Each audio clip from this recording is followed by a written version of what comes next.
What did you take?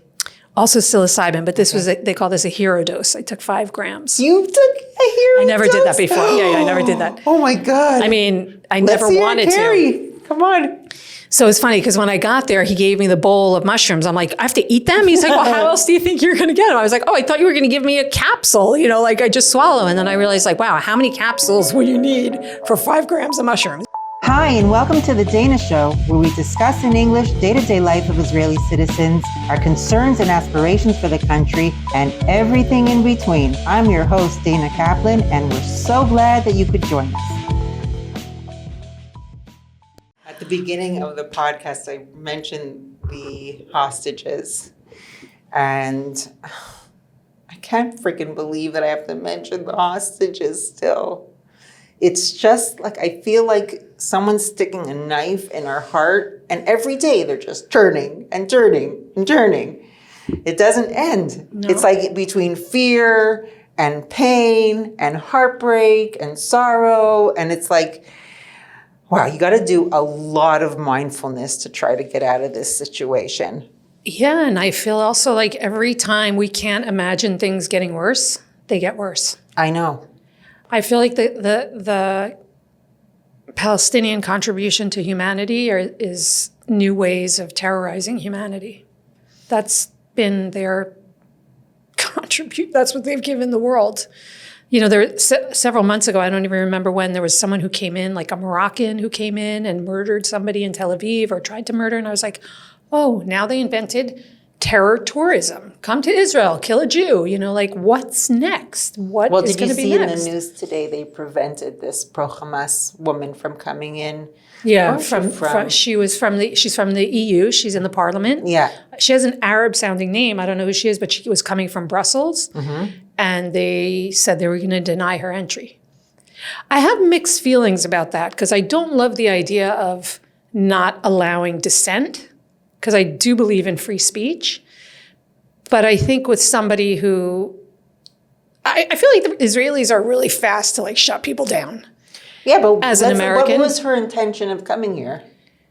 Yeah, well, I'm sure it wasn't good. It was not going to be good PR. It was not going to be good PR for Israel. Maybe they actually had some intel that she was up to no good. For sure. Because they let in terrorists. Yeah, well, even that Moroccan, they questioned, but they had no real reason to stop him because... So maybe now they're just buckling down on those situations.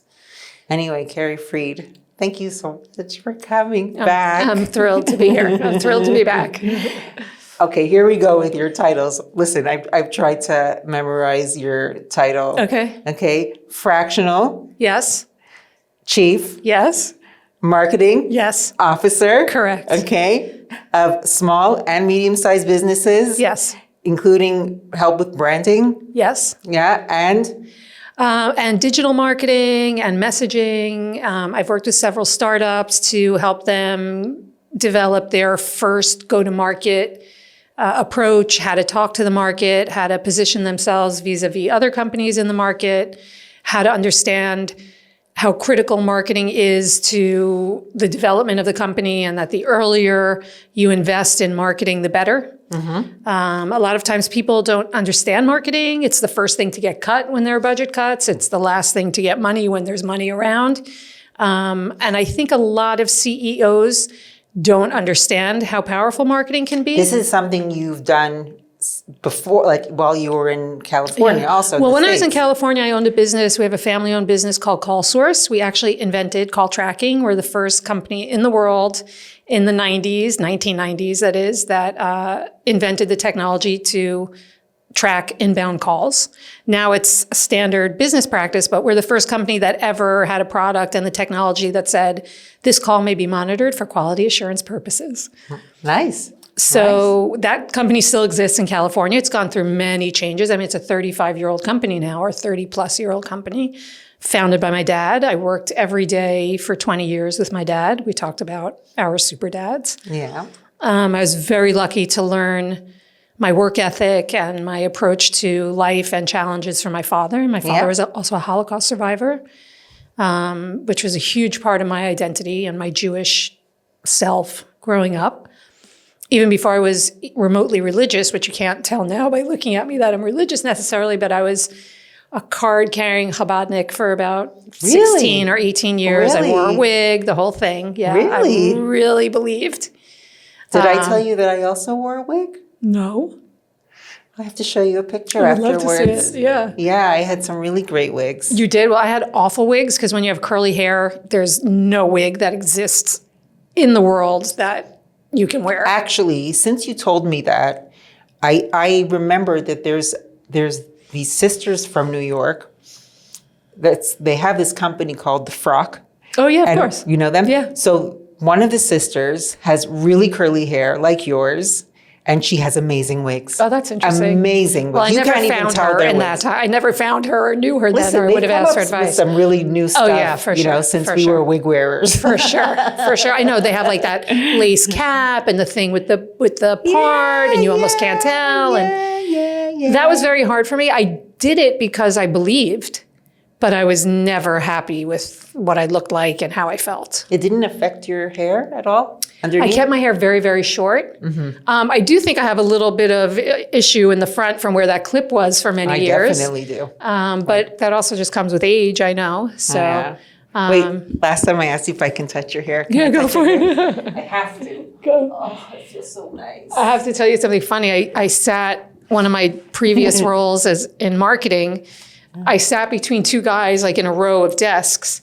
You know, here, one was on my right, one was on my left. When they needed to talk to each other, they'd be like, "Can you move the Afro blocker?" And I'd have to get out of the way so they could talk to each other.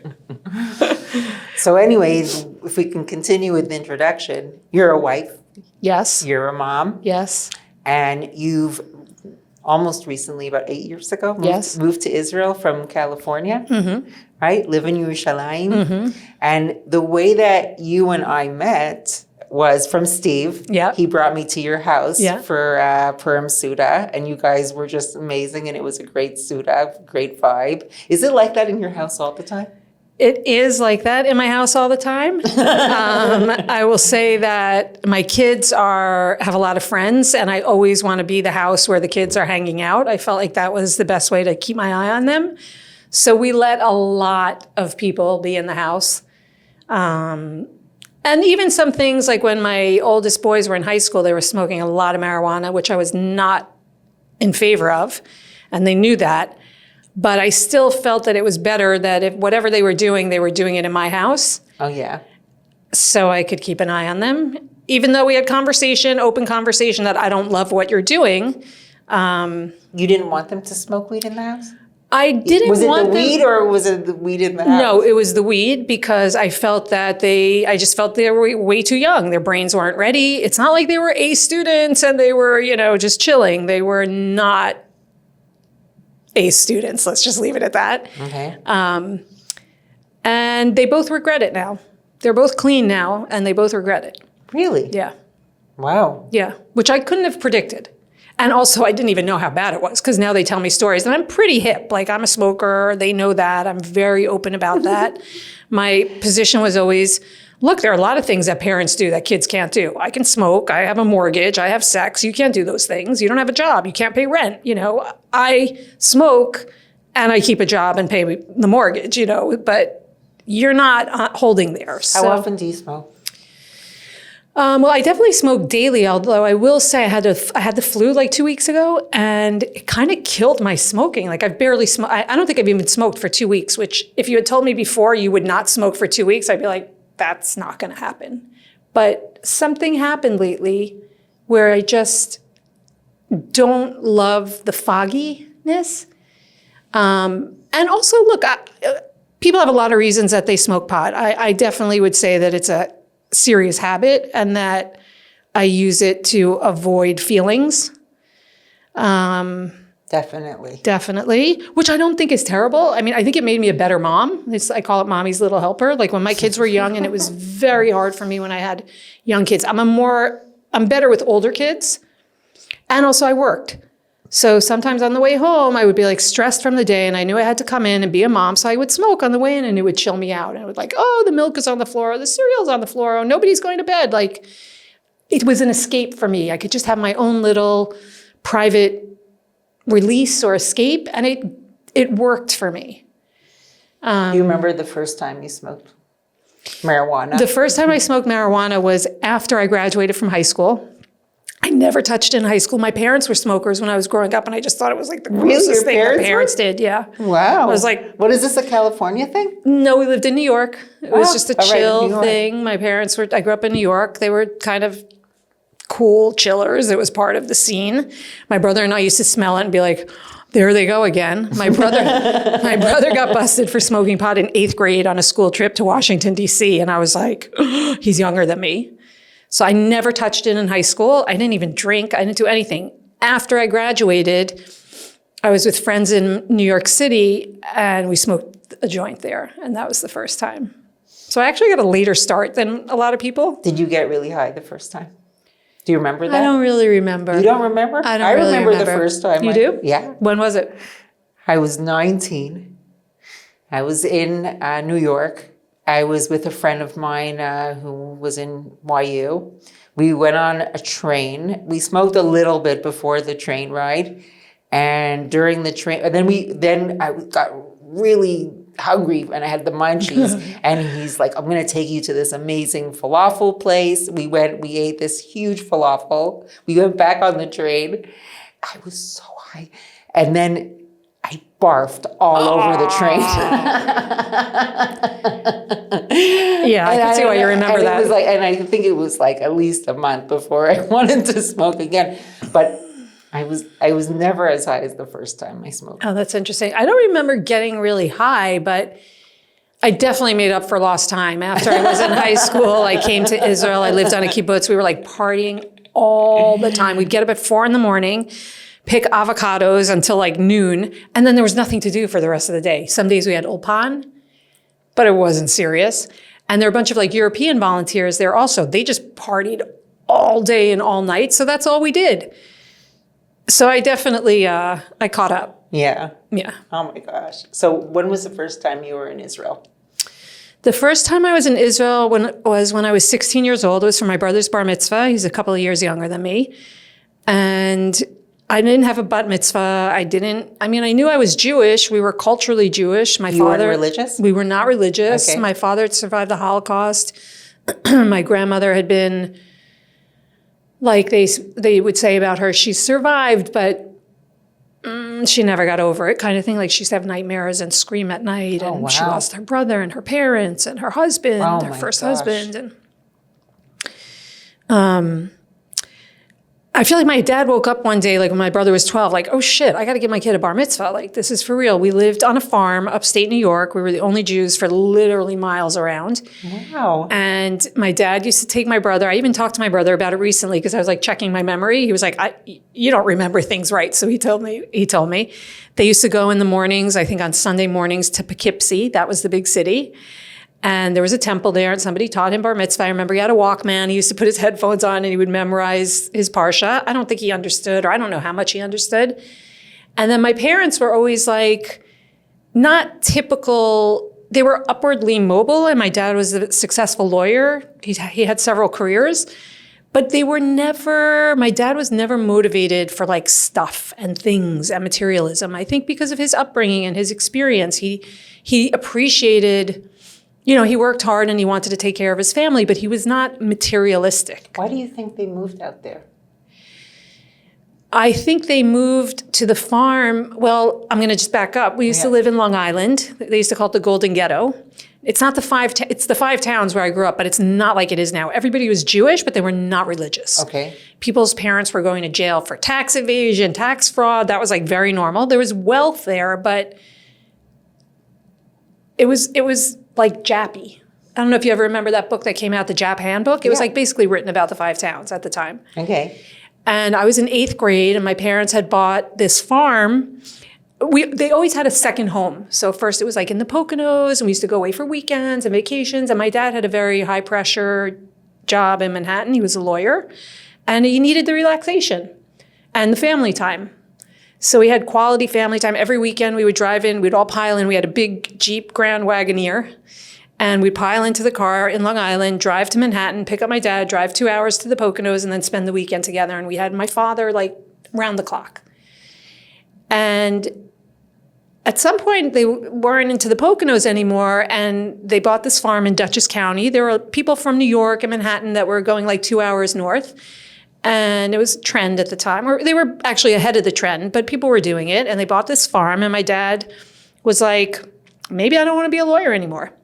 And he was 40, and he retired, which is very hard to believe now, because it's just kind of astounding. Yeah. And he decided he was going to be a farmer. So he bought like some John Deere tractors and he started farming, and then he burnt down a field and we lost several crops. And he's like, it's not so easy to be a farmer. You kind of have to be born into it. You can't just start doing it. Yeah. And then he hired somebody who was like the caretaker for the farm, and we grew alfalfa, and we had horses, had chickens, goats, all kinds of things. We used to horseback ride. We had a 176-acre farm. Wow. And in the summer, we'd ride those, they call them in Israel, tractoronim.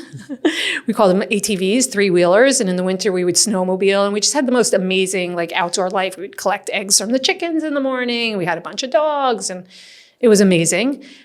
Nothing Jewish, because there was nobody Jewish anywhere around. And then one day my dad woke up like, okay, it's time for my son to have a bar mitzvah.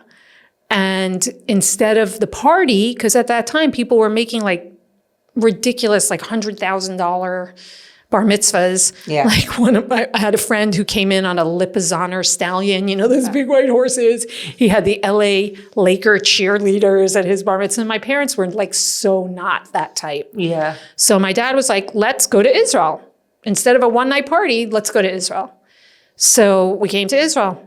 And when I got off the plane, it was back in the day when you'd come down the steps and be right on the tarmac. I came down the steps and I fell on the ground and I kissed the ground. And my mother was like, what are you doing? And I was like, I don't know. It just happened. And I wasn't even like a super Jew before that. I don't even remember being like, I think I read the Anne Frank diary a few times, you know what I mean? Was your Jewish neshama. And it was something really, really deep inside. And from that minute, I literally fell in love. And my parents left after 3 weeks. I stayed and did this American Zionist Youth Foundation teen tour, which was basically like Carnival for teenagers. It was ridiculous. You learn to love Israel, but it was basically a 6-week party. Again, just loved it so much. I came back after high school when I was 18. That's when I was on kibbutz. And I told my mom, that's it. I'm living on kibbutz. I'm not going to college. I found my place. And she said, you're going to college if I have to come there and tie up your hands and feet and put you on a plane.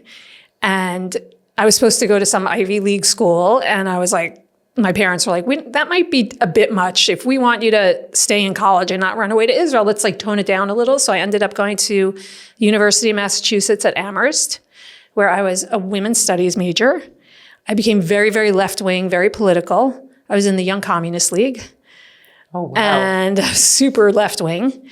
And there were a bunch of Palestinians in the Young Communist League, and we used to argue all the time, but I couldn't argue because I didn't know anything. I just knew that they made me really nervous. And from then, it was very hard to figure out how to be a Zionist and still make space for other people. Hi, everyone. I just wanted to take a quick break to tell you about a new sponsor we have on the Dayna Show, Holy Rollers Painting Company. If you're looking for a painting company that provides American-style service, no mess, great prices, and really easy to deal with, then I recommend Holy Rollers Painting. They painted my house, did an incredible job. I'm so happy with them, and that's why I'm recommending them to you. Contact Dave at Holy Rollers on Facebook, mention my name, Dayna, and get preferred pricing. Good luck with it. I was so happy. I'm sure you will be too. Now back to our show. And then... When people were so against you. Yeah. Or so against your ideology. Yeah. Yeah, and I wouldn't give an inch on the ideology, on the Zionism. Right. But I did sense like this is pretty complicated. Mm-hmm. And then I had a boyfriend for several years when I was in college, and he was going to go to law school, and I was going to move with him. He went to Berkeley, and then I kind of woke up one day, and I was like, I'm going to Israel. You can come with me if you want to, but I'm going. He's like, what do you mean? We're supposed to go to Berkeley and get married. I'm like, I'm going to Israel. And I came here after college, and I lived in Nachlaot in Jerusalem. And I was so curious and hungry to learn about Yiddishkeit. And like, I felt like this had been denied to me. Like, how come nobody told me about all this stuff, you know? And I met a group of girls who had been like, grew up in like— 1 second, Carey. Your feeling for Israel was just completely like organic on your own. It wasn't anything that you grew up with. No. You just all of a sudden, the first time you came here, you fell in love with it, and you just kept wanting to come back. My dad was always very proud. My dad was a proud Jew. He loved Israel. I think for my father was born in 1940. He was on the run with his mother in Europe until 1946 when they landed in a displaced persons camp called Gabbersee outside of Munich. He was in that displaced persons camp until 1949. So Israel obviously became a state in 1948. He saw that happen there. And literally for him, Israel was like a phoenix rising from the ashes. And I think he always had a very, very deep love and appreciation. At one point, I think it was in maybe the 67 war that he wanted to come, but he didn't. And he never really got here. So the first time he came was also for my brother's bar mitzvah. And actually something amazing happened on that trip, which was basically my father and his mother survived together through the war. His father, which I never knew this until like 2 weeks ago, because I'm actually writing my father's story, but there are so many gaps in his story that there are a lot of facts I don't know. But the story had been that his father, sometime in 1940, ran into the house, told my grandmother, the Germans are here, grabbed a gun, ran out, and they never saw him again. And that was a story that I knew of my grandfather. And I guess if you asked me, I would have said, well, they must have killed him, and he died in the snow, and we don't know where he is or when it happened or anything. And then about 3 weeks ago, I went to Yad Vashem, and I sat down with a historian there, and they'll sit with you and go through your personal stuff. It's amazing. And we start putting names into the computer, into the database, and it goes bleep, and this name comes up.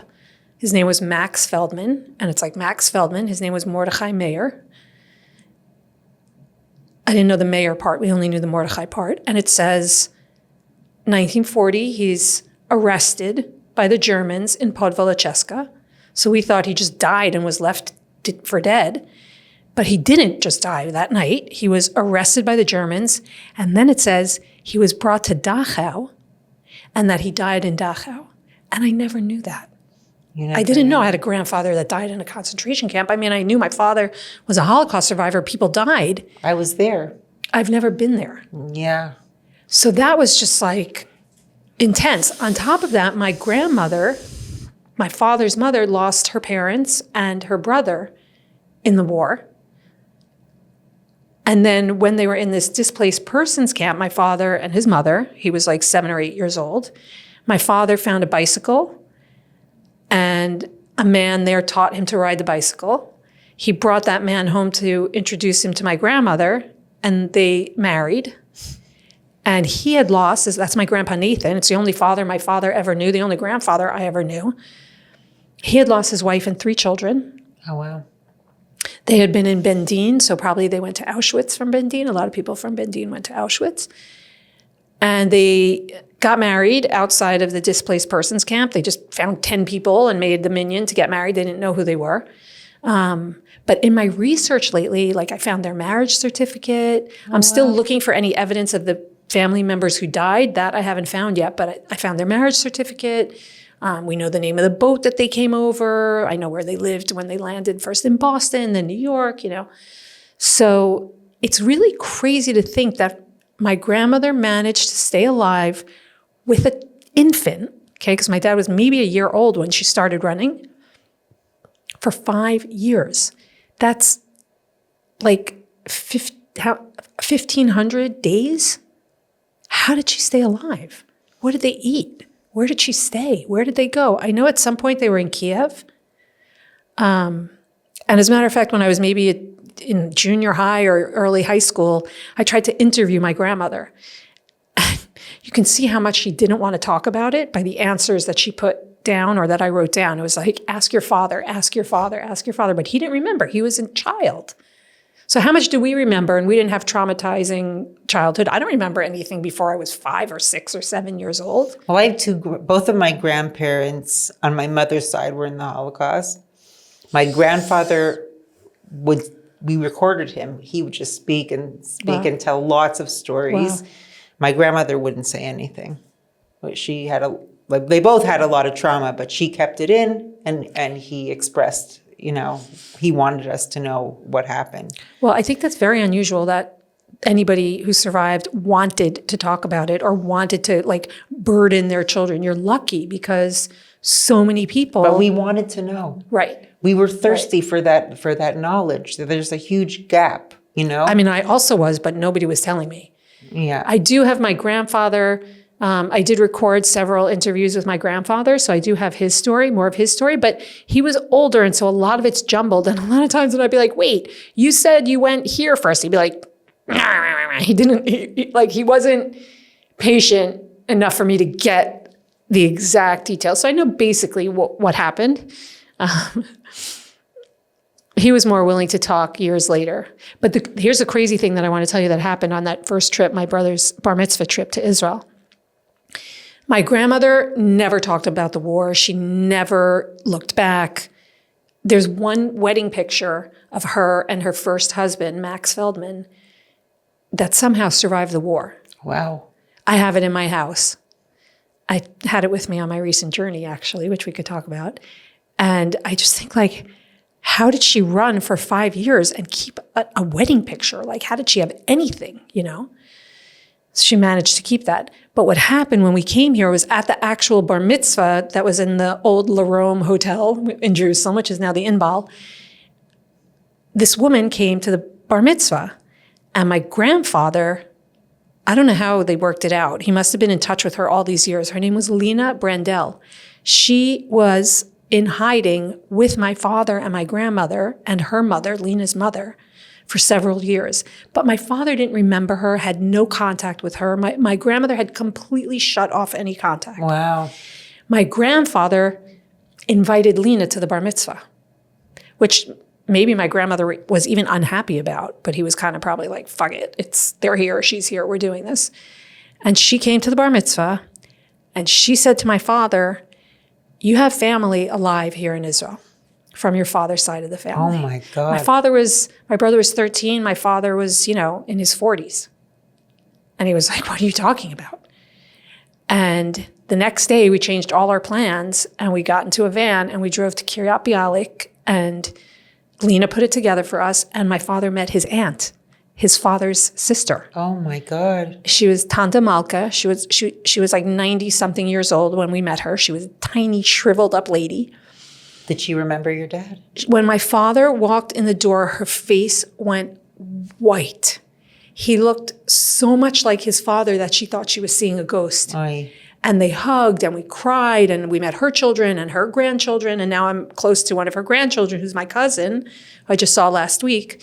And she said about her brother, Max, that he was so gentle that when he walked, he didn't even disturb the grass. And that was the only thing my father knew about his father.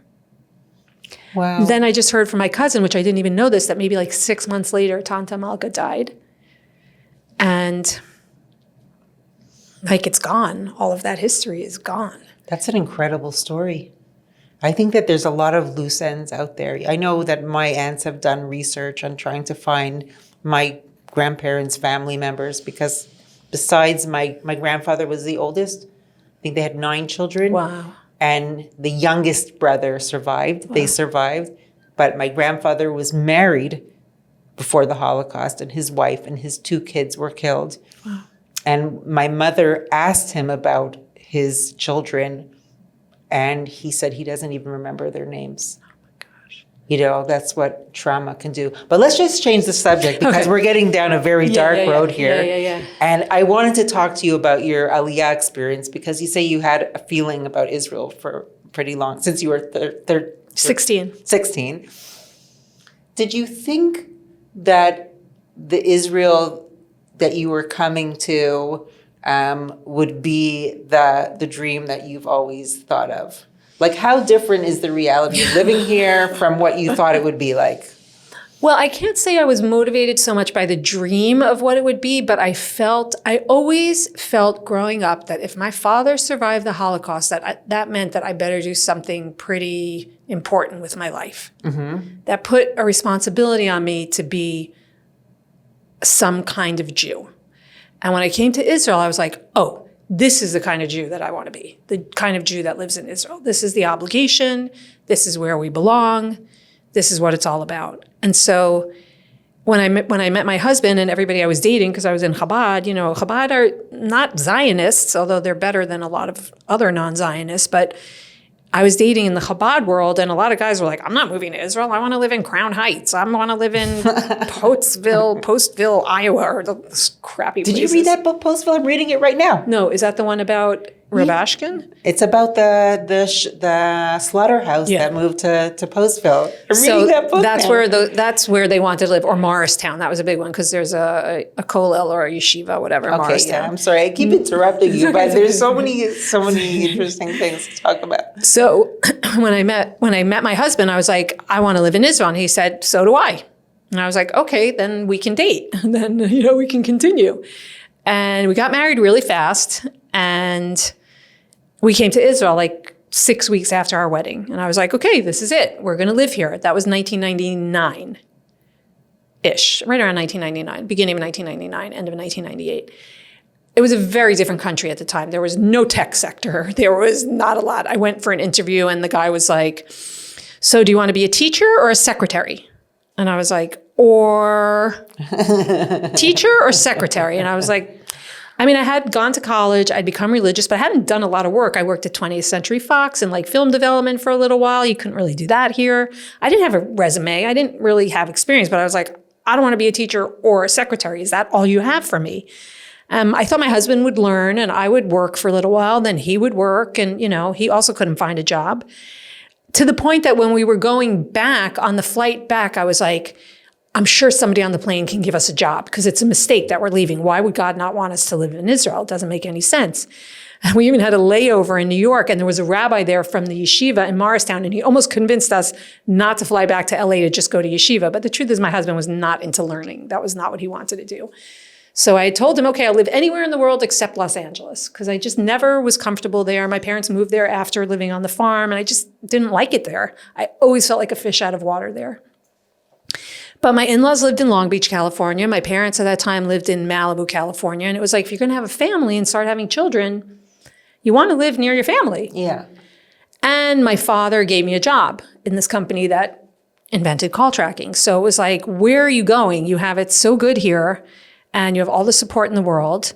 And then basically 20 years went by that I kept saying, I want to live in Israel. I want to live in Israel. You had the nagging feeling. But we never had money, and it was just very hard to figure out. And I kept saying, I'm not going there without a job. I can't go there without a job. And I couldn't ever figure out how to make it work. And then I had 4 babies in 6 years and raising them. And we bought a house, and we were always cash poor. And it was really a struggle.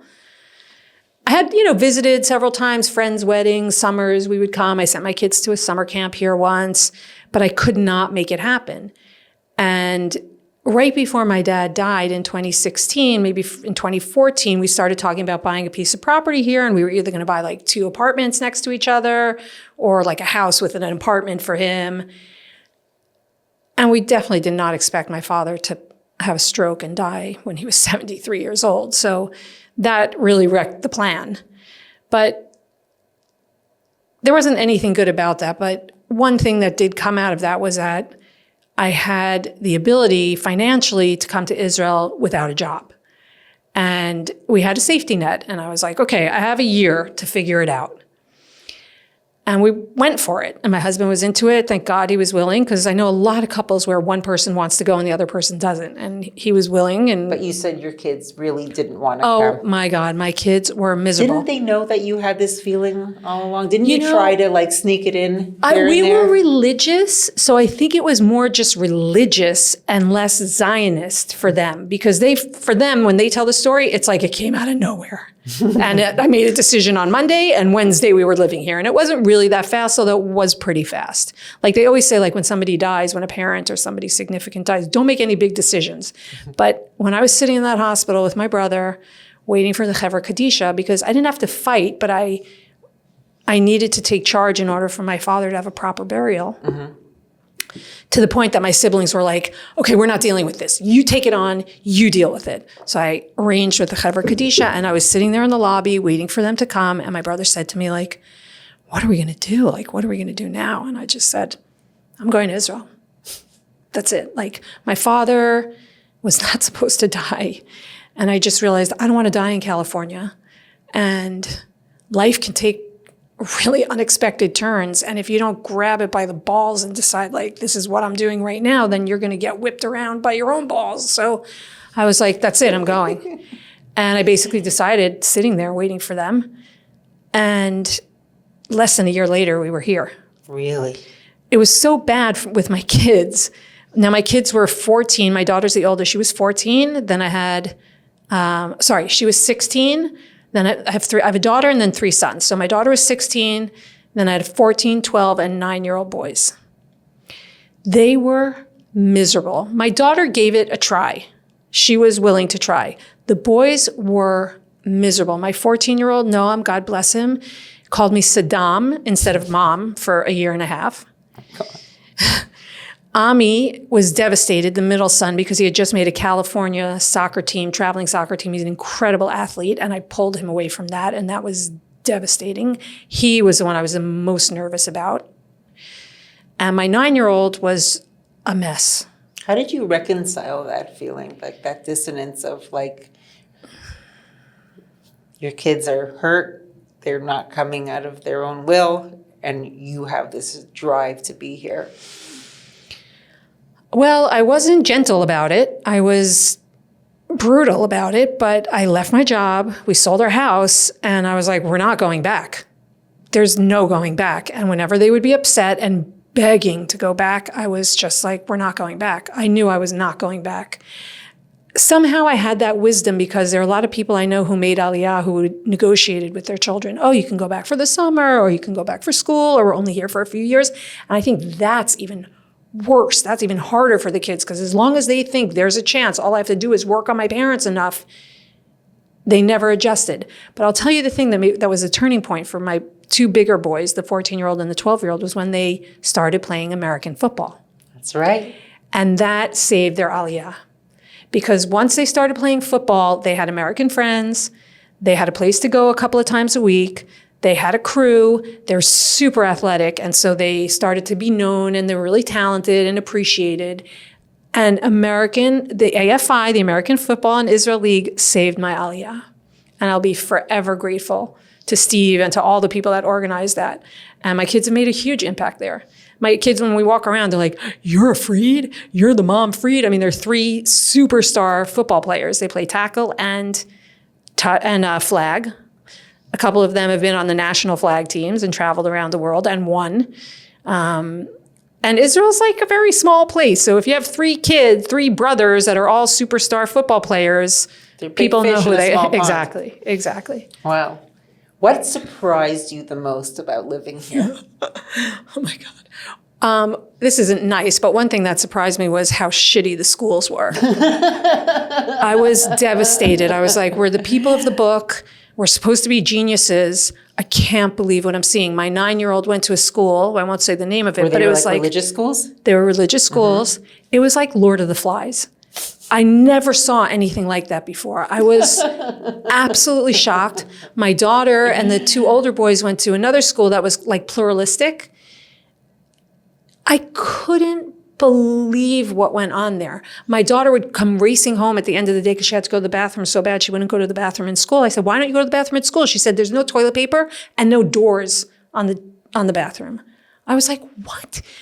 And everybody kept telling me, oh, the principal special forces. So I called him out one day. I was hysterical. I was like, you motherfucking special force, use your special forces to get some doors on the bathroom and some toilet paper so the kids can take a shit during the day. You know what I mean? I was hysterical. So that was a devastating surprise. I ended up pulling my boys, all three of my boys went to YTA, Yerushalayim Torah Academy, which is also saved our aliyah. I can't say enough good things about that school.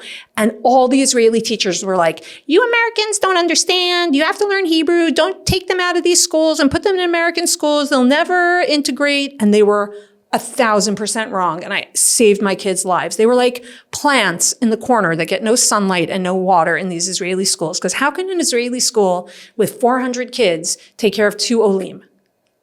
What resources do they have? At one point, they used to go in the morning at 8 o'clock and the gates were locked. At 8:15, they'd be back in the house. I'd be like, how'd you get out? It's locked. It's like, who's watching the store? So I've been very disappointed in the education system. The other thing that surprised me was... Wait, after your kids have gone through the system, how do you feel about it now? Do you think that they're lacking in certain things? Oh, they're so lacking. Look, I'm not making it up. Israeli kids' test scores are pathetic. We're like among the last in the developed world. Why do you think that is? Why do you think they don't care so much? Because I agree with you. Like, I was very unimpressed with what the kids were learning. As a matter of fact, they come home at 1 o'clock. I'm like, I don't understand. How can school be over at 1 o'clock? My kids wouldn't even stay in school. I used to go to school. I used to drive my boys to the yeshiva here, and they would, like, I'd go to work, and there was a time or two there where I'd come home, I was sick, or I forgot something, whatever it was. The kid would be at home. I'm like, how'd you get home? They ran home from school. I said, where's the teacher? Don't they know that you left? And I would call the school. I'm like, can I speak to Sean? To my son? He's not here. I'm like, how come there's no security? Like, no one's watching the kids. They jumping the fence. Yeah. So I had a meeting with the principal, and he's like, listen, the boys are going to be going into the army after this. They're going to get all the discipline that they're ever going to need there, and we don't want to burden them with discipline in elementary school and high school. And I'm like, that's crazy. I mean, discipline, how about just some rules? You're here from 8 till 1. Like, I guess that's the only explanation I've ever heard. I mean, the behavior that I saw, they used to have hafsaka in the school for my youngest inside. If I tell you the kids were hanging from the ceiling, I'm literally not exaggerating. And we used to go to school with him because he had so much anxiety. I would sit outside his classroom and wait for him so he would stay. My husband also would sit in like a tiny desk for a 4th grader to be with him in class because he had so much anxiety. And we saw kids fighting with teachers. We saw kids hitting teachers. We saw a teacher pull something from a kid and him pull it back from her, and then the whole class be like, it's rooting against the teacher. I never saw, in general, they have less respect for authority in Israel than American religious They have no respect Jewish for kids. authority. The way people treat police officers here, I'm in shock. If I see a blue and red light, I'm like scared. My friends are like, we don't care. We don't care. They can go F off. What do we care? And they'll tell them to their faces, like, get out of here. Oh, yeah. I've seen fights with police. I saw a guy once go up the wrong way on a one-way street, and a lady come down, and he argued her down so that she backed up so he could go, and he was going the wrong way. I don't know. I heard somebody say it. I don't remember who said it, but somebody said, look, Israel is like the first time where the Jews don't have to give a shit what anybody thinks, and they don't give a shit what anybody thinks. No, they let it all hang out. So that's been a shock, for sure. The other thing that's really a shock, and it's kind of a crazy, I don't see a work ethic the way like my work ethic here. I don't see people caring. I see people taking shortcuts. I see people not really being experts, but calling themselves experts. It's I've just been like, what I thought was a Jewish work ethic and a Jewish sense of pride is really American Jewish. It's not Israeli. Now, that's not to say that there aren't geniuses and people who work incredibly hard. Or maybe I just haven't met them. Maybe it's European. Maybe it's European. Maybe. Because I know that, like, in Canada also, like, my grandparents worked their asses off to make a living. Maybe it's also a Holocaust survivor thing, an immigrant thing. Maybe. I think that in Israel it's a different recipe, because of, I guess, all the other pressures that there are in this country. Everybody's looking for loopholes on how to cut corners, For sure. It's For like sure. you feel like you're so like you have no control on so many things. I mean, so my husband and I laugh a lot because I'm like, you're driving and there are like 2 inches between you and the car and then somebody cuts you off, or you're standing on line to get out of the train and you're like, I'm like kissing the backpack of the person in front of me, but somebody's going to squeeze in first. And he could have literally just waited a half a second and he would have gotten through. So I always laugh. I'm like, you see, we are occupiers. Whenever there's like the tiniest bit of space, some Israeli's going to come and grab it. 100% that happens all the time. And it's so funny that you bring this up, because when I was driving today, I was telling myself, okay, if somebody wants to pass me, let them, right? I have to train my mind. Yeah. Let them, just let them do it. Right. And I said, why am I like that? Right. Why can't there be a gap between me? Because I know somebody's going to go. And then I'm like, so what would make a difference if they cut me off? Like, why would I be upset if they cut me off? And then Abba would say to me, there's no room for anger on the road. Right. There's no room for Abba's anger. a very, very evolved soul. Okay. Yeah. We can But it's a good lesson, especially on the road. Right? But that's the way it is here. It's like everybody's trying fighting to for shove their an inch, a centimeter. Yeah. For me, driving is always a gauge of where I'm at in terms of my amygdala hijack, how stressed out I am. I can see that's like a mirror for me. Like if I'm flipping out on the road, then I'm like, okay, this is not just about the road. I need to really, and I drive less. I lived in LA. I had to drive an hour everywhere. You get to the dentist, it's an hour to get to work. I was actually lucky. I live close to work, but there's a lot of driving in LA. I hate driving here. I don't mind driving like long distances, but driving in Yerushalayim or Yerushalayim, Tel Aviv, it ruins my day. So we were talking about the train before. Like any day that I don't have to drive, my stress level is way lower. Even just parking, That's one of the reasons I left working for Mada, because I could not be on the road anymore. I was becoming a different person. I'd come home from work shaking. Right. Can you imagine, even if just for a commute, you can go bananas here from the driving. Imagine being on the road 10 hours a day. I can't imagine. And also, by the way, the roads are sometimes like really like there are no lines, or they're doing so much construction that it's like literally ridiculous that even if you're a good driver, you're like, where am I supposed to be right now? I don't even know. As a matter of fact, the other thing that really surprised me is what a racket driving lessons, learning to drive is here. I don't know if people know that. Kids have to take 28 driving lessons for about minimum for 200 shekels each. Okay. And then they're the worst fucking drivers in the world. My son's driving teacher. Do you know why, Carey? Why? Because the driving teachers are Army retirees. No. The driving teachers, they take the kids on errands and they go into stores and leave the kids in the car. I've been videotaping it. Okay, I go to this one coffee shop and every day there's a Lamed card right outside. The kid is sitting by the steering wheel. And the teacher's in the store. And my kids, I fired 2 teachers. Because one of the teachers actually took me on a run, went to his house in the middle of the lesson for 15 minutes. It's so Israeli. While I was there, he didn't even think anything was wrong with it. No, of course not. That's why he's doing that job, because it gives him so much freedom. It's mafia. It's totally mafia. But my kids actually had a good driver. They love him. His name is Shimshon. He had a heart attack actually recently. He recovered.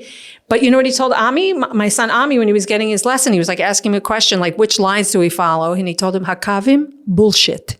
He told him the lines on the road don't matter. And I was like, oh, that explains a lot. So I heard that they're like guys who are in the Army, they retire when they're 45, and then they needed jobs for these guys. So they built this mafia where only these guys can be the teachers. It's the easiest job in the world. You get paid cash. So much money. They're for sure not paying taxes on all that money. And then what about the thing with the test? Like they send you over to their friend to take a pre-test and then he fails you to send you back for more lessons. I mean, it's like, are you kidding me? Don't get me started. It is such a racket. Oh my God. The other thing that really surprised me, and then we can move on, because I just remember this so vividly from when we first got here. You would drive down the street or wherever in some building or mall, and there are a bunch of guys working. No, There are a bunch of guys who look like they're working. There's one guy working and 7 or 8 guys watching him, telling him what to do, literally to the point that there's one guy in a hole and 7 or 8 guys with hard hats looking at him working in the hole. That I never saw. The only thing I knew was that Jews worked their asses off to earn what they had. And that is just not what I see here. What is something positive? How were you positively surprised about something in this country? Well, I think there are probably a lot of things that I'm not thinking of right now, but the thing that really comes to mind is that I would say that on October 6th, 2023, like my friend Uzi, who used to be in my Chabad house in California, he told me, you're going to become an anti-Semite when you go to Israel.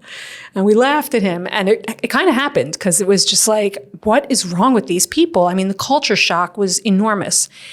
On October 6th, I was very critical. And I was like, who are these people? I can't relate. I'm going to be in my American bubble. I'll have some Israeli friends, but they're the different type of Israelis, you know? But on October 7th, I was like, these are my people. And no matter what, these are my people. And if you're in an emergency or if you need help, I would much rather be surrounded by Israelis than Americans in a desperate situation. And the bond and, you know, smallest nation, largest family idea, when you have experiences here that drive that point home, that makes it all worth it. That also, and one Seder, I think makes Aliyah worth it. I used to hate the second Seder. Yeah, that was like the worst night of my life. Yeah. Of Yom Tov. Yeah, so I think one Seder is enough of a reason to make How's your Aliyah, Hebrew? basically. My Hebrew, thank God, is good and it's getting better. I understand a lot. A lot of times I get like stuck, I break my teeth, but I've been in ulpans and different kind of ulpans, and I'm always improving and listening to, my understanding is a lot better than my talking, but it's getting better. You know, we talked before a little bit about marijuana, but I wanted to talk to you a little bit about therapy with psychedelics, because I know that's something that you're very, very involved in. Can you tell me how you started with it? Sure. Well, not my first job, but my best job here in Israel was with a company called Canatech, or ICANN, Israel Cannabis. And that company did a couple of things. First of all, we had this huge event called Canatech a couple of times a year. Once a year in Tel Aviv. We did one in Cape Town. We had one in New York. And that event would bring together investors and Israeli startups in the cannabis space. So I was very steeped in medical cannabis and doing the job of being the... I was a chief marketing officer. I was the VP marketing, and I was getting, you know, promoting these events and helping these very early stage researchers put together packages to go to investors. They're early, like pre-seed, they would call them startups. And so very quickly, look, I was a recreational marijuana smoker for many years, but I very quickly understood that medical cannabis is, you know, like essential for like childhood epilepsy, for PTSD, for cancer, for end of life, for Crohn's, which I have Crohn's, and I'm sure that I've been Crohn's free for 21 years, and I attribute it to cannabis. Wow. That's amazing. So I knew from my own experience and from the people that I was meeting at Canatech and through these startups that it was really unjust that anybody who wanted cannabis for a medical reason couldn't get it, no questions asked. So I became like a really passionate advocate there. And How long ago was this? This was in 2018, 2019, 2020. Not so long ago. Not so long ago. Okay. Pre-COVID. And then that company, Canatech basically founded a company called SciTech, which was looking at psychedelics for medicine, for medical treatment. And so I got a quick education, deep dive with really some of the biggest names in the industry who were Israeli and also other people from around the world into psychedelic medicine. Like at that time, we were talking mostly about psilocybin. We were talking about ibogaine to treat addiction, like they were taking people that were drug addicts or alcohol addicts and giving them treatment with ibogaine, and they like weren't addicts anymore. Psilocybin for PTSD, for treatment-resistant depression. And I was talking to people, both the medical side and the patients, and it was just like, oh my God, the whole world needs to know about this. And why are the regulations so prohibitive when people who have been on 10 different antidepressants have had electroshock therapy and can't beat their depression, and they have a course of psilocybin and they're depression free, or they can manage their depression, or, it changes everything for them. And I've always been a person that I've always been willing to fight for what I believe in.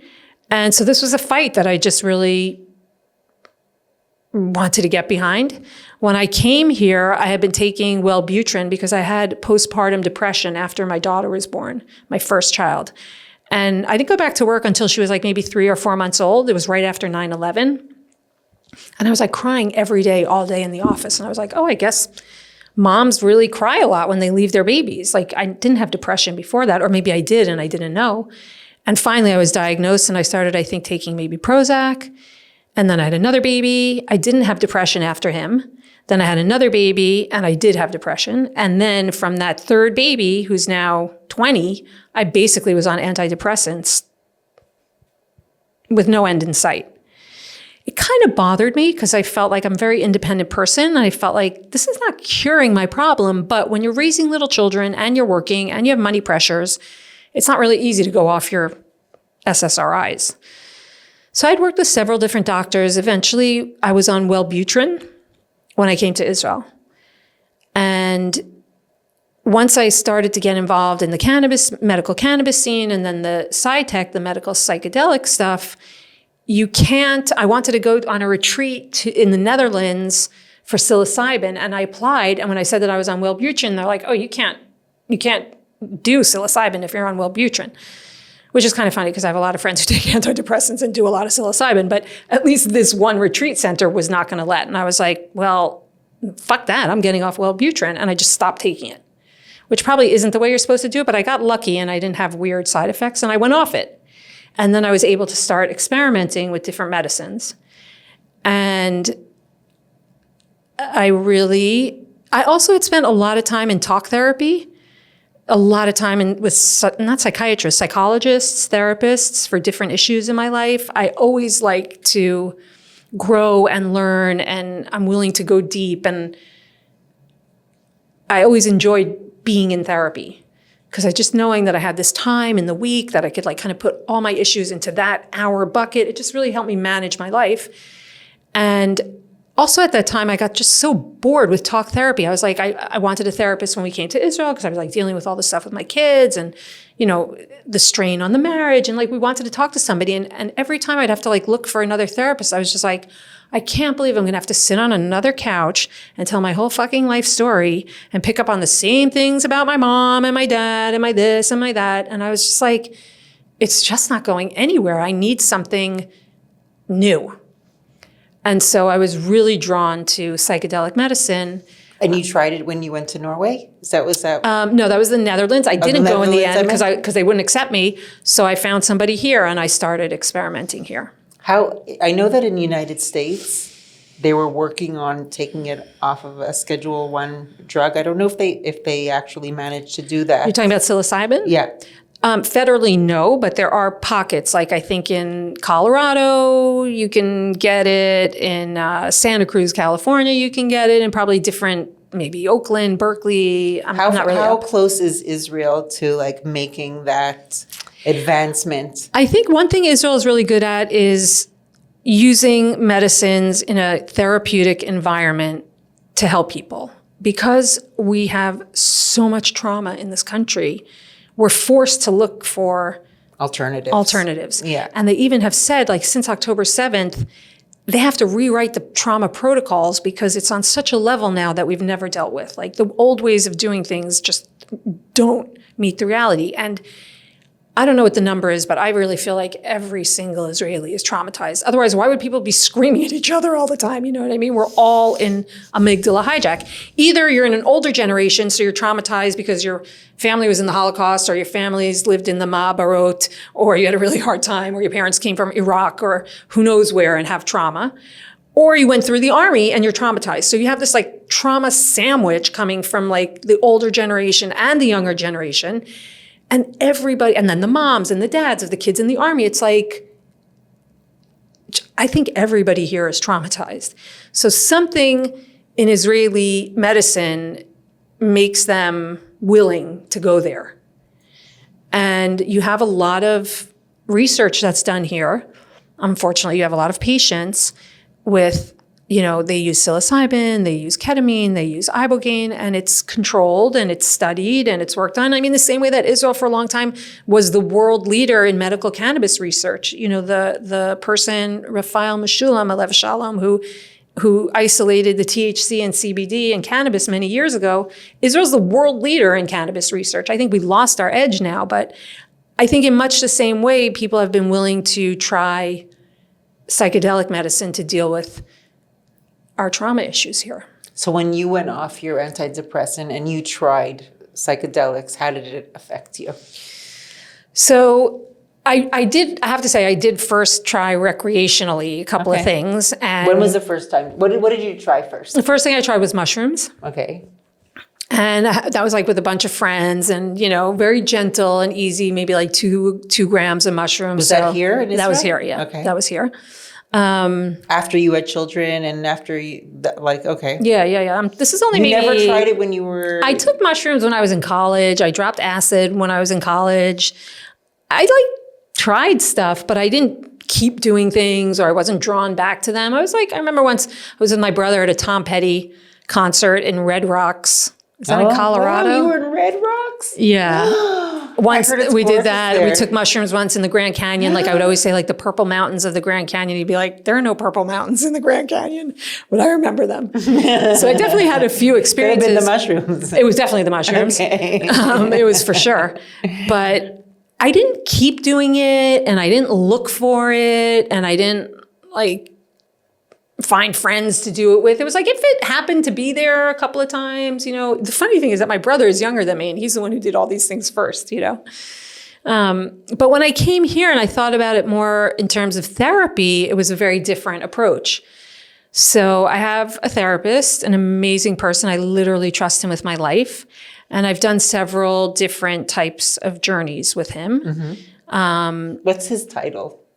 Well, he's a real psychologist. He has his degree in counseling and now he's added ketamine therapy. He's been trained in psilocybin therapy, So he's legit. So you went there to cure your depression? So the first time I went for a therapeutic psilocybin journey was in 2020 or 2021 because my dad had died 4.5 years earlier.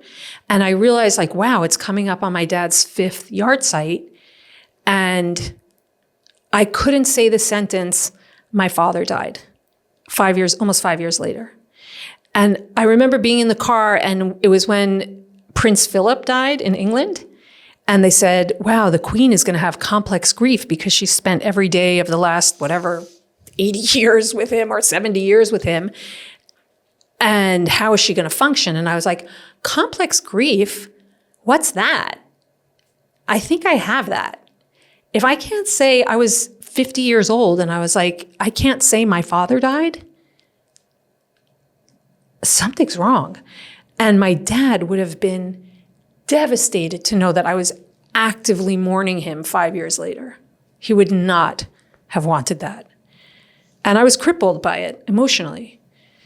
And I said to myself, maybe psilocybin might help me break through this. Because I'm not going to go sit on a couch and talk about my father dying because fathers die. How long am I going to talk about that until it gets better? And that was my first journey. And on that journey, I totally met my dad. Wow, really? I had a total connection with my dad. I even remember now there were these stairs and a door, and he was in the doorway, and he was kind of not in a bad way, but pushing me out of the door, go, you're okay. Go and be in your life. And I felt so connected to my father that since that journey, and now it's coming up, my dad died in 2016, so now it's 9 years later. From that journey, I can access my father we're like this. Oh, dude, I should do that. I should get into that. I'm afraid. What are you afraid of? I mean, I'm weary of psychedelics to begin with. Even though I've tried it, I feel like delving into your subconscious is murky waters. You know, it's like stuff is gonna come up, and I don't know if I want to deal with that. You know. Well, I would tell you a couple of things. First of all, you're using tremendous energy to keep that stuff at bay. True. And it is scary, for sure. But you get to a point where it was much scarier to me to be mourning my father 5 years later than trying to fix it. I mean, I don't know. I want to say something so profound. I don't know how to say it exactly, but this is what the therapist says, and I always remember this. When you take a psychedelic, it's like you're in a dark forest, and all of a sudden there's like a bolt of lightning, and you see the whole lay of the land. And then it's dark again. But you've seen another way of being. You've seen other possibilities. You've seen the light. Now, you have to do the work to get out of the forest, let's say. But you know, with a different kind of knowing, with a body knowing, not an intellectual knowing, you know things after your journey. And like I said to you, I think a few minutes ago or before we started, I had another journey. Let's hear about it. Very recently. That I want was to hear about it. so intense and so scary. And my goal in this last journey. What did you take? Also psilocybin, but this was, they call this a hero dose. I took 5 grams. You took a hero I never dose? did that before. Yeah, I never did that. Oh my God. I mean, I Let's never hear wanted Carey. to. Come on. So it's funny because when I got there, he gave me the bowl of mushrooms. I'm like, I have to eat them? He's like, well, how else do you think you're going to get them? I was like, oh, I thought you were going to give me a capsule, like I just swallow. And then I realized like, wow, how many capsules would you need for 5 grams of mushrooms? You'd be taking like 20 capsules. So that was the first surprise. Do you know which I don't know which strain it was. I don't know. We didn't talk about it, and it was a bit of a mixture. Okay. There were 2 types in there. Okay. And I had a super scary, intense trip. But my goal, and I'd been listening to this book. There's a really interesting book. It's called Swimming in the Sacred. And it's all about, I listened to it actually, I didn't read it. It's all about particularly women taking psychedelics and women, like they call them curanderas, like these women in South America, they're like priestesses basically. So it's like all those stories. And one of the curanderas in that book talked about doing what she called shadow work, doing the work that unless you do the shadow work, you're not really doing any other work. You got to go and do that shadow work. So I was motivated to do that shadow work. Okay. And when I went for my session and I was saying like, I want to reduce fear. I want to like face my fears. I want to be freed from my fears. The therapist kept saying, let's frame it in a positive way. You don't want to just reduce fear. What do you want to increase? So I was like, I want to increase confidence. I want to increase self-awareness. I want to reach my potential. Like one of the things that's been really hard for me in Israel is that I haven't found, since COVID and since the war, I haven't really found, although I love some of the work I'm doing now, I haven't really found my place. Like there are certain people in Israel I know who I feel they're doing their soul's work. Like they're doing exactly what they're meant to be doing. You probably know some people like that too. And I don't feel like I found that for myself yet. And I really want to find that. So I felt like maybe the shadow work would help clear the way for my soul's true purpose. Mm-hmm. So in this session, he's like, okay, well, don't talk about it negative, talk about it positive. I'm like, okay, so I want to increase confidence. I want to increase self-awareness. And I also noticed a certain pattern in my life where even in very different situations with friends or work or my husband or like different situations, a certain pattern where I was not listening to myself, not honoring what I know, or somewhere in my body, like what I know is getting stuck. Mm-hmm. And I was confused. And so I wanted to do the shadow work. So in the session before the journey, like you talk about what you want to do and like what kind of medicine. I felt like this is a psilocybin journey. And like the therapist said to me, well, what medicine would you like to mix with the psilocybin? I'm like, why are you asking me? You're the therapist. You tell me what I'm supposed to mix. He said, no, this sounds like pretty pure psilocybin. And that was kind of like my gut feeling. And I don't do a lot of drugs. I'm not like partying all the time. This just kind of came up in a very like natural evolutionary way. And the journey was so intense. I mean, I would say— Do you remember how long it took for it to take effect? Oh yeah, it was really fast. Now I was eating 5 grams of mushrooms, so that's probably like 20 mushrooms. By the time I was finishing the 20th mushroom, I was like, okay, that first mushroom that I ate a good 15 minutes ago, it's kicking in. I got my journal, I laid down, and it was on. And the first part of the journey was really tough. And I'll tell you what my 3 biggest fears in life are, okay? Everything after October 7th, being a victim of October 7th,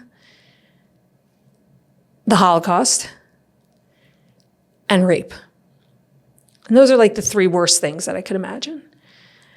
And I have no experience of October 7th, thank God, except for being a traumatized person, because I was sure on the night of October 7th, I was like, they're coming for us.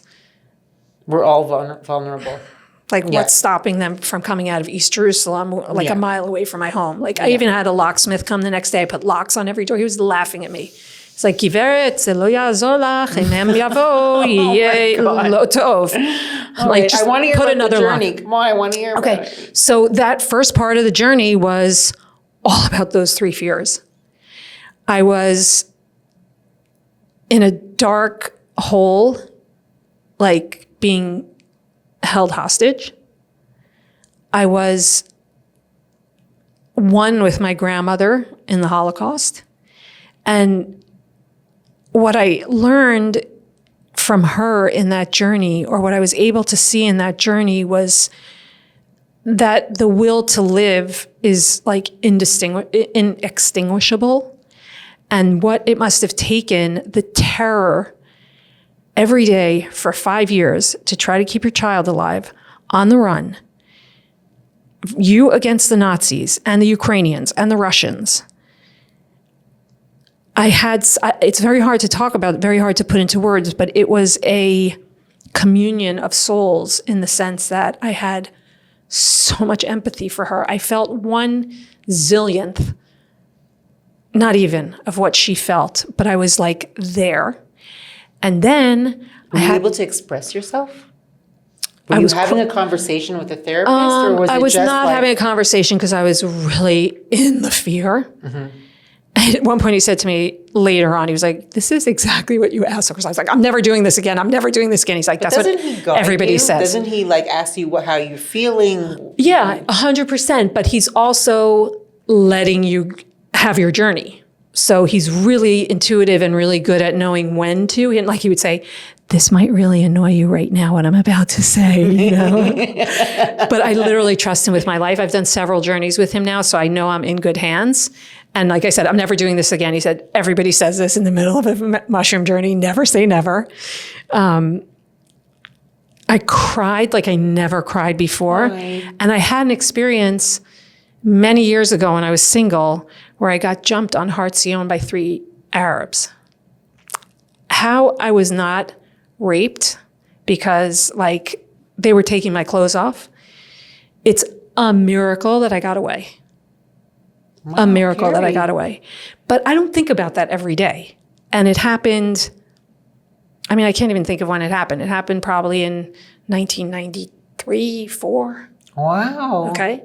But that's so traumatic. So there that I remember details of it that I hadn't really been conscious of. And then he says to me, and then I'm like, I'm going to throw up. Because the mushrooms can make you really nauseous, right? And your stomach is empty because you want them to really hit hard. He's like, I'm going to ask you not to throw up. And I'm like, oh God. I did eventually throw up. I didn't throw up the mushrooms, but that was a turning point when you throw up, and then I had to go to the bathroom. That's another turning point in the journey. once I got through, and then he says to me, "You're halfway through." I'm like, "Are you kidding? It feels like I've been doing this for 18 hours. What do you mean I'm halfway through?" Because the whole journey lasts maybe 5 or 6 hours. I'm like, "What do you mean I'm halfway through? I want to be done." And it had only been like an hour. After all that fear, and I was like suffocating, it was like crazy intense fear. And I was like, I just want to be anywhere else. I'm uncomfortable in my own skin. But after that, all passed through me. The second half of the journey was like this blissful, comfortable in my own skin, post the release of all of that emotion and trauma. And I was able to just keep asking, like, please let me be open to the learning that the mushrooms have for me. Please let me be open to the healing and the teaching. Now, this really only happened a few days ago, so I'm in like the primary integration stage after. Mm-hmm. And I don't know exactly, I can't exactly put into words like what the lesson was. But what I can tell you is that I feel no fear. I feel comfortable in my own skin. I feel like I really want to do it again. He even said to me at one point when I was like really suffering and crying and suffocating, he was like, "You can control this journey. You can control this journey." And I could not. Like I was crunched up, like face down on the bed. And he was saying like, "Do you want to turn over?" I couldn't even turn over. I was like completely in the grips of, I wouldn't even call it a bad trip because I processed so much trauma and so much emotion that it was like, I feel lighter and freer and happier and calmer. Even though it was so difficult for you. It was so difficult. I said, I want to be anywhere else but here. But you actually met your expectation. It was like your intention. And that was your goal. And he said to me, "Excuse me, my dear, but this is exactly what you asked for," he reminded me. Yeah. And I know that energy was buzzing around in my body. And anytime I was afraid, or anytime I had doubts, or anytime I was driving and somebody cut me off, that was totally part of my worldview. That was informing my decisions and my moods and my attitude. And I felt like I said to him, I think that I've been in amygdala hijack since 1993 when those guys jumped me on Hartzion. I don't think I've been out of fight or flight since then. And I think so many people here are in that situation. It's a very normal reaction to a very fucked up set of circumstances, you know? Yeah. Who do you think it's not recommended for? Young children. And I don't mean children, I mean teenagers. I mean, I'm not in favor. Why not? Let's say that you have teenagers who have gone through trauma. Why do you think? Okay. With a therapist? Yeah. That's totally different. Oh, you mean recreationally? I mean recreationally, yeah. Like I'm not necessarily in favor of free access to mushrooms for whoever wants it, or free access to ketamine for whoever wants it, or for recreational purposes. That's not my jam at all. And I think you have to figure it out with a licensed professional. I'm not into shamans. I'm not into people who are trip sitters who do, a 6-week course. I think What about ayahuasca? So ayahuasca really scares the hell out of me. Me too. I know a lot of people who have done it. That does not appeal to me. I will tell you that I've done several ketamine journeys intramuscularly, when you get a shot. That right now is my favorite medicine. Oh, really? It's very different than mushrooms. They're all very different. And I can't say after my ketamine. How's it different? How long does it last for? It's much faster. I actually had one very long ketamine experience, which even the therapist was like, wow, you were really in for a long time. That was like an hour and 15 minutes. It's usually under an hour. Okay. And after a little while, you can just get up and go. What does it feel like? Is there also like that aliyah, that like? No, it comes on really fast, and you're anesthetized, so you can't move. You're just like, it's like anesthesia. So is it just cerebral, or do you feel it throughout your body? You feel it. In my experience, my body was numb, but you're traveling intergalactically. You're just in a totally other dimension. So what is the goal when you're doing ketamine? Is it also some kind of soul searching or? For me, the ketamine happened to me versus the psilocybin that you're like wrestling with. And with the ketamine, I cannot tell you in the way I can with my psilocybin experiences, this happened, I felt like this, and as a result, now I understand this. It's not like that. But what I can say after that series is that I've had these like downloads, and they can catch me anytime, where all of a sudden I'm like, okay, it's happening. I have this like total body awareness and a total body knowing or understanding of something that's just like undeniable knowledge and peace and calm with that knowledge. And it's helped me tremendously in my relationship with my husband. It's helped me in my, just not how mean I can be to myself. It's helped me release a lot of emotion that I just hang on to, like needing to be right in situations.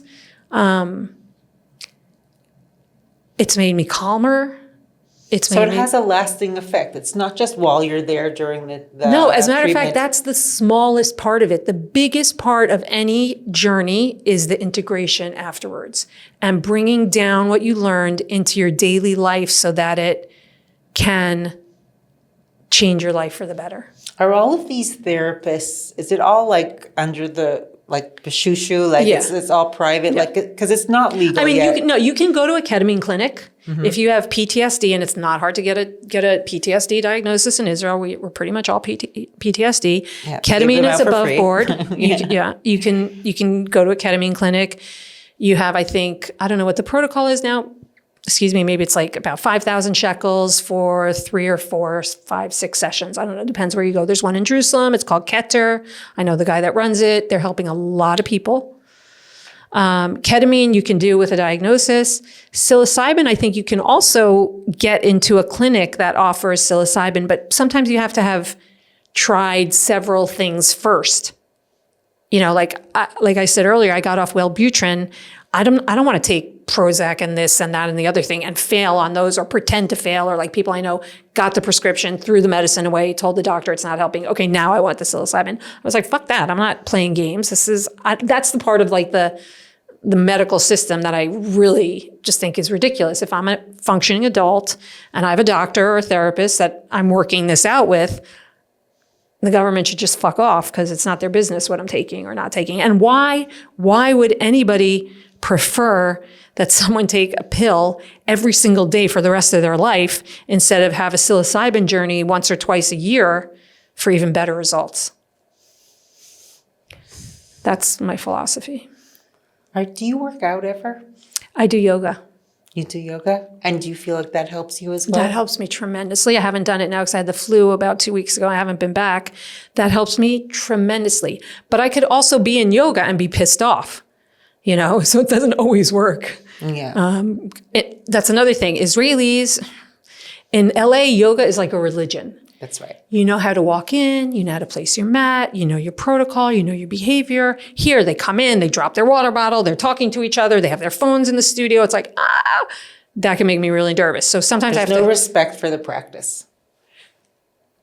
And I'm like. Except for, I used to go to Bikram yoga, hot yoga. Oh, I hated that one. It's so intense, you can't talk. You know, to anyone. Bikram, that son of a bitch, I basically know, had I know, an air conditioner under his seat while everybody else was sweating. I know, but still, it is an intense experience. I did that once in LA, hot yoga, because they couldn't call it Bikram. And I was like so hot, I was passing out and I was leaving the room and the teacher was like, you can't leave. I was like, what are you talking about? Is I'm it jail? leaving. What do you mean? You just they have split the out. rules. You Yeah, I'm like, slipped I'm out. out of here.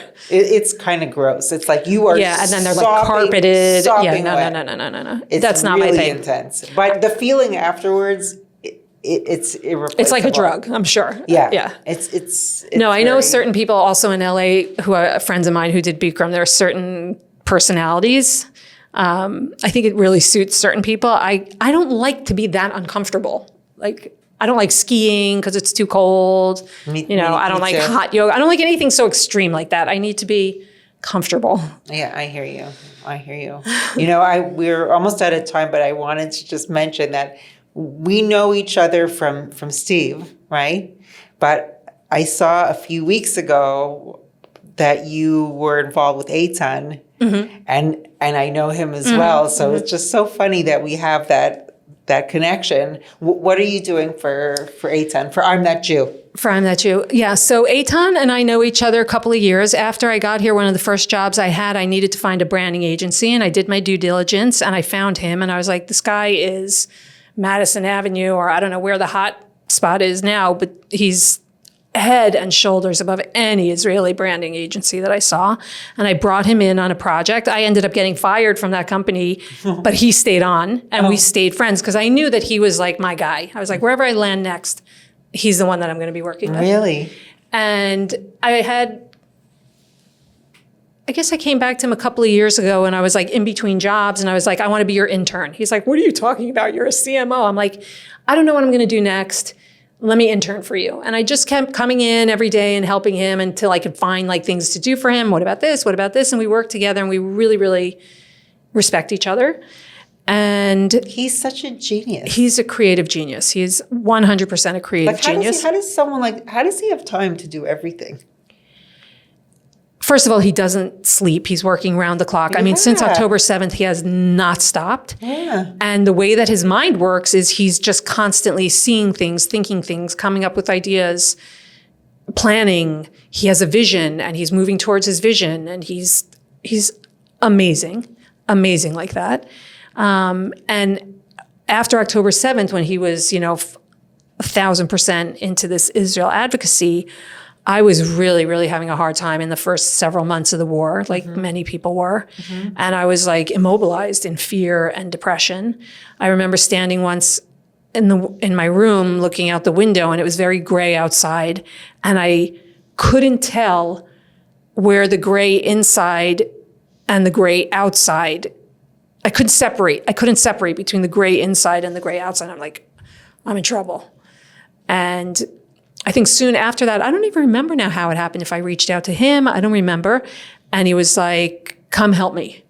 I don't know how I'm going to pay you. I got to raise the money. I'm like, okay, we'll figure it out. Because I also felt like I wanted to do something pro-Israel, but I didn't know. I was mute. I didn't know what to do.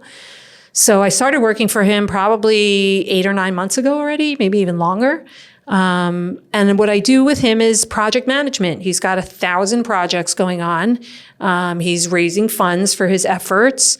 And so... Is your sweatshirt part of his initiative? This is one of his, Shalom Motherfucker, which you can buy on Sweet Poppy Lane. Love it. Love it. And I mean, he's amazing. He's been doing this for 15, 18 years already. He didn't just start October 7th. So he's got a vast catalog of work, including his movie, I'm That Jew, that's been seen like 18 million times now. And for the first several months, we were working out of his apartment. So I got to know the family really well. He has 2 adorable kids. I love his wife, Dayna. And then we had the ability to move to WeWork, and we work in a WeWork office in Azrieli. It's called Azrieli Town, I guess, right near the Hashalom train station. And I project manage for him. It's not a lot of marketing. It's a lot of admin. It's a lot of, he gets tons of requests, and people want to collaborate, and people want to do, so it's fielding all of that. It's helping him build campaigns. It's working on a new website, coordinating when he interviews people, when he gets interviewed. It's a lot of, it's not chief marketing officer work, but it's felt really good to be doing something pro-Israel in these last several months. Yeah, that's what I was going to ask you. How has it affected you to be working with someone like that who is such a strong positive force? So it's been amazing, because when you work with people who respect you and who you have a relationship with and who you can relate to and trust, it's a totally different experience than when you don't have that. And I've definitely had both, like most people. There's a lot of empathy there. There's a lot of focus there. There's commitment to high quality output. And so we really align on those things. So the work, even though it's not chief marketing officer work, it's something that an admin person or an intern could do sometimes. I'm like, I can't believe this is what I'm doing. I see the bigger picture. But it also, and Eitan knows this, it's also not my soul work, which is what I'm trying to find and commit myself to for the next, X number of years. Are you on a journey? I'm definitely on a journey. And at the same time, I'm very grateful for what I have because I also work for the Football League. That's right. So there are two things that I'm very passionate about, which I'm able to work with people that I love and who are just so decent and kind. And it's low stress in that sense, which coming off COVID and then the war, I could not bear another ounce of stress. And I read jobs for CMOs every day. And I'm like, I can't do that. I don't want to do that. That's not what I want to do. So I don't know what I want to be when I grow up. Good. But Well, you were all on a journey. so for right now, I'm in a really good place. I'm safe. I'm respected. I'm treated like an adult, capable. There's empathy and kindness. It's great. I get a really good energy from you. I see really positive things from you. Thank you. We've talked a lot of crap about Israel, but I wanted to ask you, would you recommend living in this country? There's no other place I want to be right now. There's no other place that I would want my children to be. There's no place that has a future. I would not substitute, here for anywhere else. The only other place I might live is in one of those $1 houses in Italy that you can buy on a mountaintop in a deserted town, but that might still happen one day. Look, there are days that it's so hard. It's so hard sometimes. But do you feel like this is the only place because there is no other place, or do you feel like this is the only place? I could go live in California. Until my mother's house in Malibu burned down last month, I could have lived in Malibu. But this is where it's at. This is the fight of our lives. We're fighting for our lives. And I can't imagine being anywhere else right now. Even with the criticism, even with the crankiness, even with the ridiculousness sometimes of what Israel, how hard it can be to adjust here. It's the best thing I ever did for my family. My kids are so grateful. I didn't really talk about their turnaround, but after about 15, 16 months, they really had a turnaround. They were actually in California for the summer, and there were 2 mass shootings in California. In the United States. One was in Texas, one was in Oklahoma. And they weren't in either place. But when they came back and I picked them up, I can tell you exactly like the balata that I was standing on in Ben Gurion.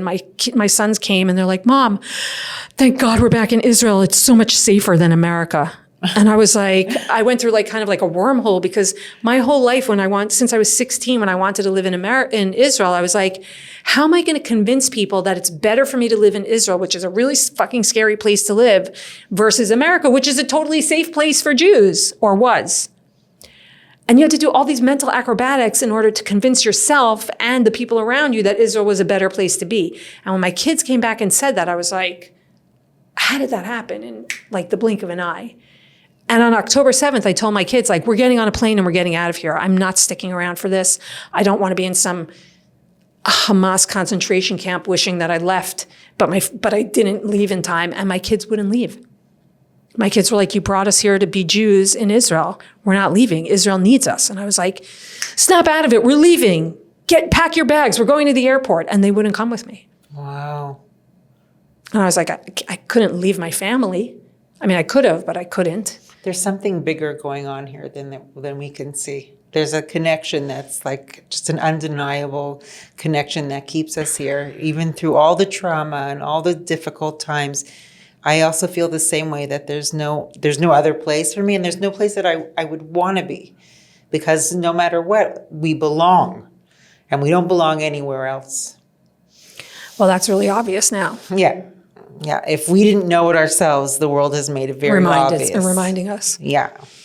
Carey. Yeah, and look, I do struggle with things in Israel. I struggle with what the future is. My son is about to have his Masa Kuptan, become a real soldier, and people keep saying, well, okay, at least by the time he's a soldier, hopefully there won't be any more war. And it's like, yeah, I said that too. I think there are going to be many years of war here, and I'm devastated by what we have to do to survive, and I'm devastated by the destruction that we cause in order to survive, and I'm scared that we don't become the monster in order to defeat the monster.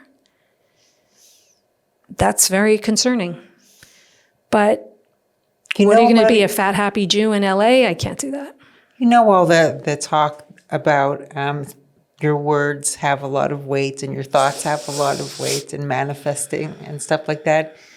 I've started to do that a lot about what's going to happen here in this country, because I believe that your thoughts have a lot of value and that you can control things with your imagination, right? So I would recommend that instead of, thinking about woe is me and how bad is it, everything is, because we have every reason in the book to think that we're totally screwed, like that our end is near. But we have to rise above it. And we have to try to think really positively that everything is going to work out and that things are going to be even better than we thought they were. We have to. We have to. You can't sink. We can't sink. Well, I certainly pray that is true. And for me, when it's really hard, I just focus on one day at a time. Yes, one day at a that time. too. That too. One day at a time. I'm not solving any big questions. Listen, for me, if I watch the news, if you could take a temperature, if there was a thermometer for news stress, the days I don't watch the news, it's low. The days I do, and then there are times that like the doom scrolling, like I can't stop reading the news. Do you have to watch the news? I mean, sometimes I feel like an obligation to know what's going on and feel like, wow, other people are suffering, and the least I could do is know. But how does that help anybody? How does it help you? How does it help them? Like I said in the last podcast that I turn off my phone now on Shabbat. I don't look at it at all. I don't know if you always did or whatever, but no, thank God. It's a relatively new thing for me, and it's working wonders. Like to have one day where you don't see that. I know, first of all, last Shabbat, I slept for almost 12 hours. I never do that. Right. I wake up before 6. And I go to sleep like whatever time, but I have a 6-hour sleep. Or I don't sleep that much. I slept for 12 hours after Shabbat. I felt the most rested that I felt in months. And it's that the phone and the anxiety from the news and watching the hostages come out. I'm like, it's happening. It's reality. But there's nothing that I can physically do to change any of it, and except try to be strong for my family and for the people around me. Right. And I can't do that and watch that crap all the time. Right. I mean, my focus also got much smaller because I felt like the idea of just one day at a time. It's like, let's just focus on right here, right now. The only place that I have any influence or control or power is with my children and with in my marriage with my husband. And so in that way, it's been good because I've made my focus much smaller. I've been to those places. I've been to Be'eri. I've been to Nova. I do feel obligated to witness what's going on. I don't like the idea of being ignorant about what's going on. Of course. But I think there's a line between being ignorant and not being fully immersed in it. For sure. Because then it's like you're in the Holocaust again. And that's not good. Yeah, and who wants to be there? It's not good. Right. We're going to celebrate soon. We're going to have a lot of reasons to celebrate soon. I can feel it. I know it. I'm manifesting it. I love that. I'm hopeful for it. I love that. Anyway, Carey, thank you so much for coming. Pleasure. This was such an interesting conversation. You really taught me a lot about the whole ketamine, psilocybin, psychedelic adventure, and I'm definitely going to think about trying it. And I hope that you can come back again. Thanks. And that we see each other in only really happy times. Amen. It should be good for all Am Yisrael. We should hear good news. All the hostages should be released. The families should be healed. Amen. Thank you. Bye, everyone. Thank you for tuning in to this week's episode of The Dayna Show. If you like what you heard, you can subscribe to the podcast, like and share with your friends on social media, and rate us 5 stars. Don't forget to tune in next week, and we'll see you then.